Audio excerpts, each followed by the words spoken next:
வணக்கம் மக்களே. தாவேகா 120 தொகுதி, காங்கிரஸ் 70 தொகுதி, அதோட துணை முதல்வர் பதவி. விசிகா 44 தொகுதி பிளஸ் அதோட துணை முதல்வர் பதவி. விஜயுடைய அடுத்த திட்டம் இதுதானாமா? 118 அப்படின்ற மேஜிக் நம்பர் வருமா? அரசியல் விமர்சகர்களின் கருத்து என்ன அப்படின்றதான் இந்த வீடியோல டீடைல்டா பார்க்க போறோம். தமிழக அரசியல் களத்துல நடிகர் விஜய் தொடங்கி இருக்கக்கூடிய தமிழக வெற்றி கழகம் பெரும் எதிர்பார்ப்புகளை உருவாக்கி இருக்கு. குறிப்பா 2026 சட்டமன்ற தேர்தலை முன்னிட்டு தாவேகாவின் தேர்தல் வியூகம், கூட்டணி அமைப்புகள், அதோட முதல்வர் வேட்பாளர் குறித்த திட்டங்கள் குறித்த ஊகங்கள் அதிகரிச்சுட்டே வருது. அரசியல் வட்டாரங்கள்ல பரவும் தகவல்களின்படி தாவேகா ஒரு சில முக்கிய கட்சிகளோட இணைஞ்சு ஒரு புதிய கூட்டணி அமைப்பை உருவாக்க திட்டமிட்டு வராங்க.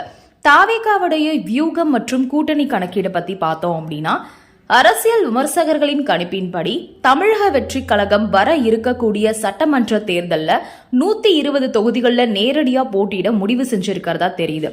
இந்த எண்ணிக்கையானது அந்த கட்சி ஆட்சி அமைக்க தேவையான தனி பெரும்பான்மையை பெற உதவும் ஒரு முக்கியமான இலக்கு. அதோட தாவேகா தன்னுடைய கூட்டணிக்குள்ள காங்கிரஸ் மற்றும் விடுதலை சிறுத்தைகள் கட்சி போன்ற முக்கிய கட்சிகளை இணைச்சுக்கிறது குறித்து பேச்சுவார்த்தை நடத்தி வரதாகவும் தகவல் தெரிவிக்குது. தமிழக வெற்றி கழகம் 120 தொகுதிகள், காங்கிரஸ் 70 தொகுதிகள், அதோட துணை முதல்வர் பதவி. விடுதலை சிறுத்தைகள் கட்சி 44 தொகுதிகள், அதோட துணை முதல்வர் பதவி. இந்த கூட்டணி வெற்றி பெற்றுச்சு அப்படின்னா விஜய் முதலமைச்சராகவும் காங்கிரஸ் மற்றும் விசிகா சார்பில் தலா ஒரு துணை முதல்வர் பதவியும் வழங்கப்படும் அப்படின்னு இந்த திட்டத்தின் முக்கிய அம்சமா பார்க்கப்படுது. 118 அப்படின்ற மேஜிக் எண் சாத்தியமா அப்படின்னா, தமிழக சட்டமன்றத்துல ஆட்சி அமைக்க தேவையான மேஜிக் எண் 118 தான். இந்த இலக்கை அடைய தாவேகா கூட்டணி குறைஞ்சது 120 தொகுதிகளில் வெற்றி பெற வேண்டும் அப்படின்ற இலக்கோட களமிறங்குவாங்க. இருந்தாலும் இந்த வியூகம் எந்த அளவுக்கு வெற்றி பெறும் அப்படின்றத குறித்து அரசியல் விமர்சகர்கள் மாறுபட்ட கருத்துக்களை தான் முன்வைக்கிறாங்க. சாதகமான அம்சங்கள் அப்படின்னு பார்த்தோம்னா, விஜயுடைய நட்சத்திர மதிப்பு, இளைஞர்கள் மத்தியில அவருக்கு உள்ள செல்வாக்கு, அதோட தமிழகத்துல ஒரு புதிய அரசியல் மாற்றத்துக்கான பொதுமக்களின் எதிர்பார்ப்பு, இது எல்லாமே தாவேகாவின் வெற்றிக்கு கை கொடுக்கும். அதோட காங்கிரஸ் மற்றும் விசிகா போன்ற வலுவான கட்சிகளோட கூட்டணி அமைப்பது சமூக மற்றும் பிராந்திய ஆதரவை உறுதி செய்யும்.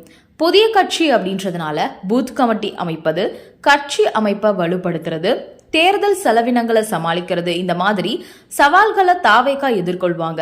அதோட கூட்டணிக்குள்ள உள்ள கட்சிகளிடையே தொகுதி பங்கீட்டில் ஏற்படும் கருத்து வேறுபாடுகள் வாக்காளர்களின் ஆதரவை சிதைக்கலாம்.